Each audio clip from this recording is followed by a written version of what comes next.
সম্মানিত ভিউয়ার্স, জনপ্রিয়তা একটি আলাদা জিনিস। জনপ্রিয়তা অর্জন করতে হলে আপনাকে শ্রম দিতে হবে, আপনাকে জনগণকে ভালোবাসা দিতে হবে। কারণ একজন মানুষ মানে সে জনপ্রিয়তা তার রয়েছে, আর একজন মানুষ একই দলের, এরকম হয় না, একই দলের পাশাপাশি নেতা একজনের জনপ্রিয়তা বেশি, একজনের জনপ্রিয়তা কম। তো এবার যে ব্যক্তির জনপ্রিয়তা বেশি সে ব্যক্তি অবশ্যই তার জনপ্রিয়তা তৈরি করার জন্য, জনপ্রিয়তা ধরে রাখার জন্যে যে কাজগুলো করেছেন এটা হয়তো ওই ব্যক্তি করেননি, যার কারণেই এই জনপ্রিয়তাটা ওনার নেই, ইনার রয়েছে। তো সে জায়গা থেকে আমরা এই যে আমাদের বিএনপি বলেন, আওয়ামী লীগ বলেন, আসলেই যতগুলো নেতা প্রথম সারির থাকে সবাইকে এক সমান জনপ্রিয়তা এটা মনে করার কারণ নাই। কারণ কারো জনপ্রিয়তা কম, কারো জনপ্রিয়তা বেশি।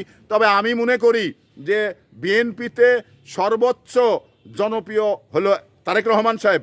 পরবর্তী 2 নম্বর যে জনপ্রিয় সেটা হলো যে মির্জা ফখরুল ইসলাম আলমগীর সাহেব। তো মির্জা ফখরুল ইসলাম আলমগীর সাহেবকে রাষ্ট্রপতি প্রার্থী করায় আজকে সারা বিশ্বের মানুষ, সারা বাংলাদেশের মানুষ সবাই কিন্তু সুনাম করছে যে বিএনপি সঠিক সিদ্ধান্ত নিয়েছেন, এই সিদ্ধান্তটার প্রয়োজন ছিল।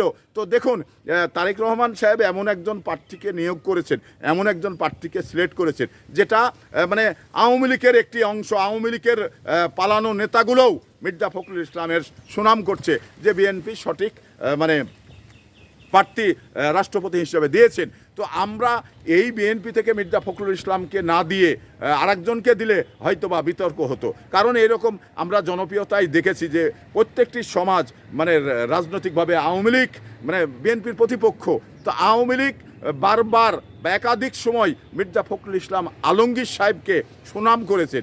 কারণ সে এমন একজন ব্যক্তিত্ব যা আসলে রাজনৈতিক ক্ষেত্রে তার মানে অতুলনীয়, যার কোনো তুলনা হয় না। তো সেই ব্যক্তিকেই বিএনপি যখন মনোনয়ন দিয়েছে তো তাহলে তো সুনাম হবেই, হওয়াটাই স্বাভাবিক। কারণ এই সুনাম তো মির্জা ফখরুল ইসলাম আলমগীর সাহেবের পূর্বেরই রয়েছেন। তো আজকে হুট করে মানে দল ক্ষমতায় এসেছে বলে তার জনপ্রিয়তা অর্জন করেছে এটা না।